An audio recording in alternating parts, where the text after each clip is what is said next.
Assalomualaikum hammaga. Yaxshi misra.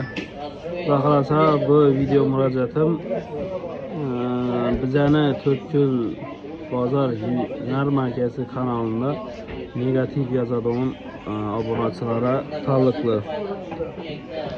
Akşam 4 dekabr günü chiqargan videomizda yaxshi fikrlarni ko'p yozganlar, ko'p odam bir dana arasında negativ bo'lgan Van Shavkat Reis degan adam profil egasi negativ fikr yozgan. Negativ fikr bo'lgandan ichki birovni apasidan asalib yomon gap yozib qo'yibdi.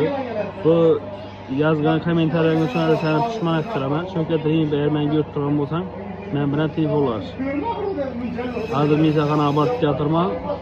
Uying, adresing, qaysi ko'chada yashayapsan, nechanchi yillikning hammani galni chiqib turibdi mezaqanada. Sen bilan mezaqanada ko'rishamiz. Tabii shu yozgan gaping uchun hali sen pushmon ettiraman. Qarab tur. Yomon gapga qaytib barmoqlaring bor-ku, shu barmoqlaring barming halol emas, kommentariyada qilatib yozmasa. Shuni chiqdi yomon gapga dolan diqqatini. O'zbekiston Respublikasida qonuniy javobgarligida 140-moddada yozilgan ijtimoiy tarmoqda haqorat etgan odamlara jinoiy javobgarlik bor. Kodeks dim ko'p ekan, mumkin emas darajada kodeks dim ko'p. Shu hammasini aytib berib o'tirishim shart emas. Chunki sizlar nojekma, oyoqlantirajakma, immunitetni yomon gap yozsangiz, oqibatida yomon narsaga olib kelishi mumkin.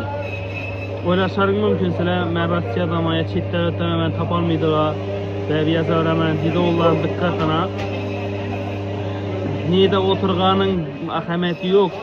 Yer yuzi planeta bo'yicha qaysi davlatda yashaganingga qat'iy nazar shonni elchixonasini zaif tashladi. Seni ishga birgan yeringni va ishga birgan firmangni oldirib bilsa, dimna beda gushagan. Qo'lni oldirib bo'ladi ekan sen.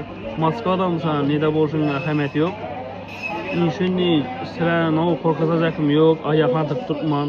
Biror yomon gap yozmanglar. Birorda shaxsiy husumating bo'lsa, o'zini yoz. Menda no shaxsiy husumati bor, yomon gap yozgan odamman. Aytganman unga. Dedan o'rin yo'q-ku, yomon gap yozsa. Endi shu deganim, sizlarni ogohlantiraman. Shuningki yomon gap yozsangiz, dim ko'p katta shtraf to'laysizlar. Bu bir. Ikkinchidan birovning shaxsiyatini egallanish uchun bu o'zi addiniy javob bo'ladi. Shuning uchun kommentariyada negativ yozadiganlar shu videoni tashlab qo'yasizlar.